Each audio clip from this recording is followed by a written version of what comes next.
Minister, thanks for your statement and that of Minister Smith earlier on. And I note the position of government, as highlighted by Deputy McNamara, is that government is not opposing this bill. I think that's to be welcomed, but I think it would be better if government said they were supporting this bill. But maybe we will get to that stage. I think it's important to highlight the value of debate, and I think, this is probably one of the more, not because I'm involved in it, but because it's one of the more interesting debates that I've heard in this House since I've come in here, because it is something that is so relevant to every single deputy and every elected official, which is the fair and transparent allocation of state resources and fairness in per capita spending. And there were a number of points highlighted by different deputies, but I might just share a few. A point made by Deputy Marion Harkin, that no one here is looking for more than their fair share. And I think that is a very important principle that we should all acknowledge. Deputy Fitzpatrick here beside me highlighted the problems of Drogheda and Dundalk being so close to Dublin on one side, and yet at the same time, not getting a fair allocation in terms of housing resources and flood defence monies. My regional group colleagues, Deputy Canny and Noel Grealish, spoke at length this morning about the problems in Galway and in the Midwest, and particularly the ring roads that are needed, and the transport infrastructure and the lack of equitable spend into the Western region. Beyond that, Deputy Shortall brought up the issue of Metrolink in Dublin.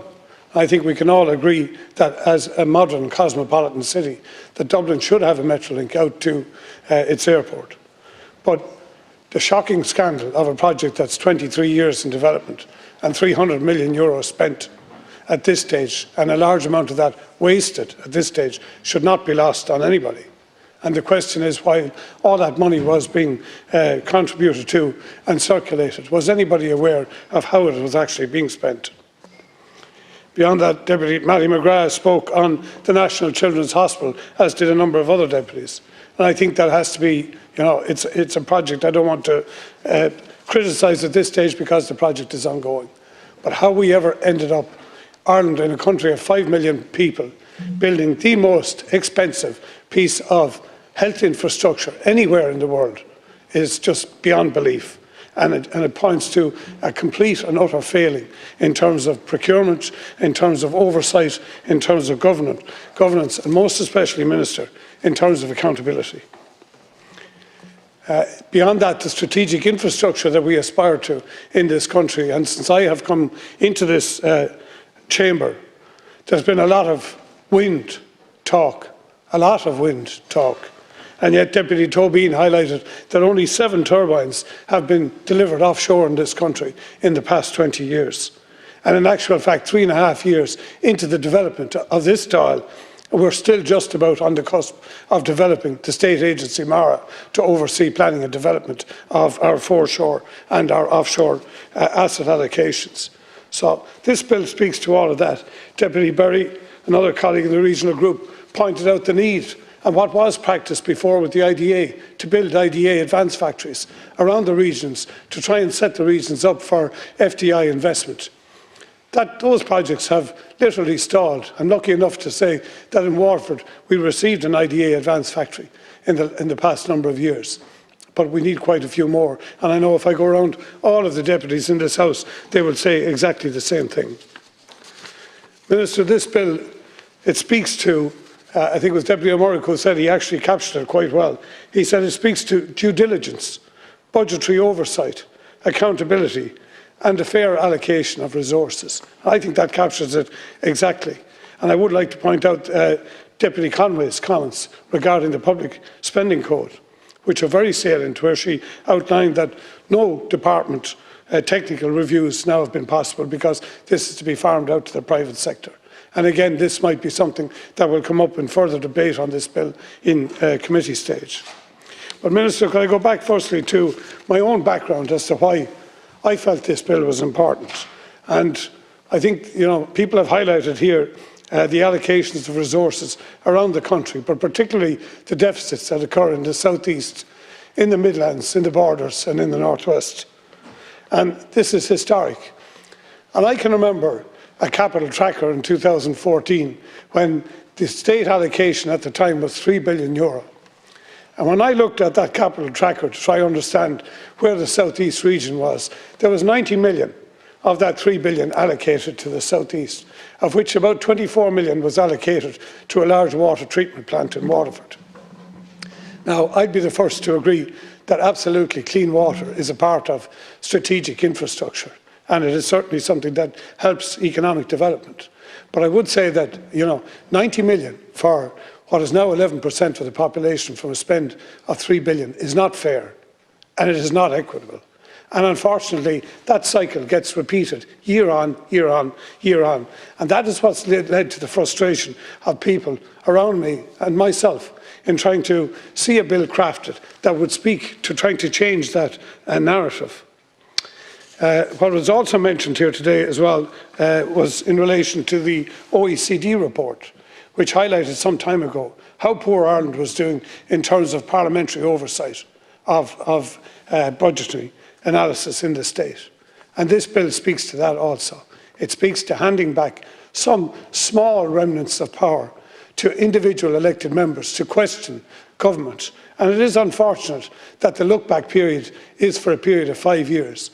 But the advice, the very stringent legal advice that I got at the time was that any less, and this would absolutely be opposed by government. But I think just the same, if I was able to look at data from 5 years ago, 6 years ago and 7 years ago, I could begin to see a trail very quickly of where monies are being allocated.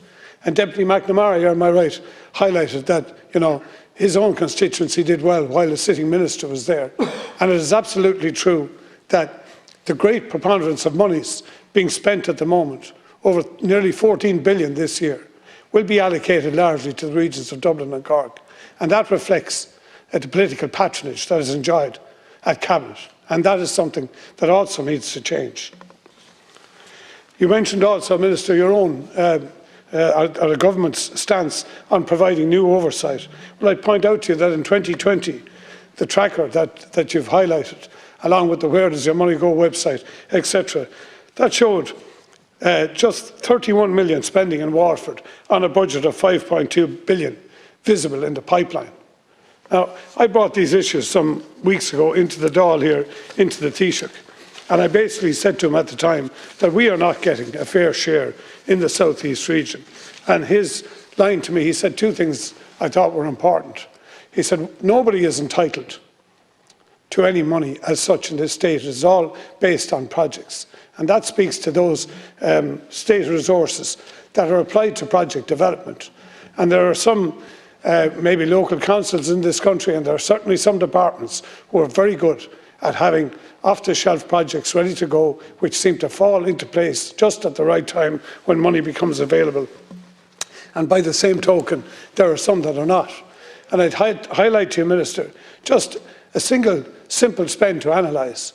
In July of this year, the state decided to give an exceptional capital grant to the 9 Model 4 hospitals in this country of €650 million. And that was a fair chunk of money.